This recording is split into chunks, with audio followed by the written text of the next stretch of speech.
RVC brings folks of color who are really passionate about community work, community engagement, and partners them with organizations that are already doing that, grassroots organizations throughout Seattle. I looked into RVC, previously Rainier Valley Corps, and I stumbled upon the fellowship. It seemed like a really good opportunity for me, who is still young and interested in the environmental sector and struggling to find a way into that. It seemed like a perfect experience for someone like me who didn't have a work experience and had never worked in a professional environment, and there are so many things that college doesn't really teach you and prepare you for, and the Green Pathways Fellowship kind of really helped me and supported me through that process of moving from college into a full-time job. I never had the formal, business or nonprofit type of education around working a nonprofit. This fellowship, it's a 2-year program. I was able to really grow as a leader through the fellowship. As a leader at the Congolese Integration Network, I needed this training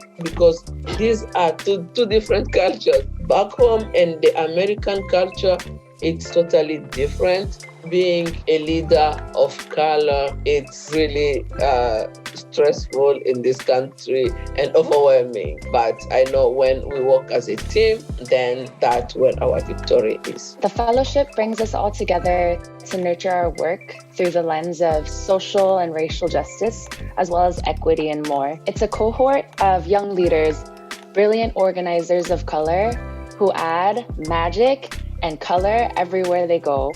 It just seemed like a dope space where people of color learn together, and I haven't been in many spaces like that until now. It's like when you're playing a video game and you can finally unlock a character. I feel like I unlocked myself, Through the fellowship, I was able to really figure out the meaning of what intersectional environmental justice was, and actually being able to realize how being Black and environmental is kind of connected. Hands down, the thing that I've appreciated most about being in this space with other leaders of color is that I am simply in a space with other leaders of color. Fellowship has really impacted my leadership in the concept of knowing who I am and really taking ownership of how my identities inform my work. Being a leader of color for me means trusting my intuition and listening to my inner voice when I'm ready to give my next step in support of the highest good for, my communities and the world.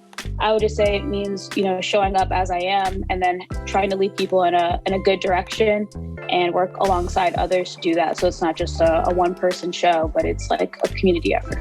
What's most important firsthand is staying true to who I am as a person and not what others believe a leader of color should be. As a leader of color, thinking about where I'm coming from and how the ancestor line isn't just from the past, it's also the future. I'm thinking about what is my legacy and thinking about how to make the world better for my kids or their grandkids. Being a leader, role model, mentor to the same young folks that are growing up in the same community that I am, and especially to the same young folks that look like me, present like me, or are trying to figure out their queerness. For me, it's been one thing as a person of color to be a leader, but how am I doing it honestly, authentically, and especially vulnerably with young people? Just in general, to have leaders of color, there's just so much shit out there that tells us that we should not or cannot be in positions of leadership.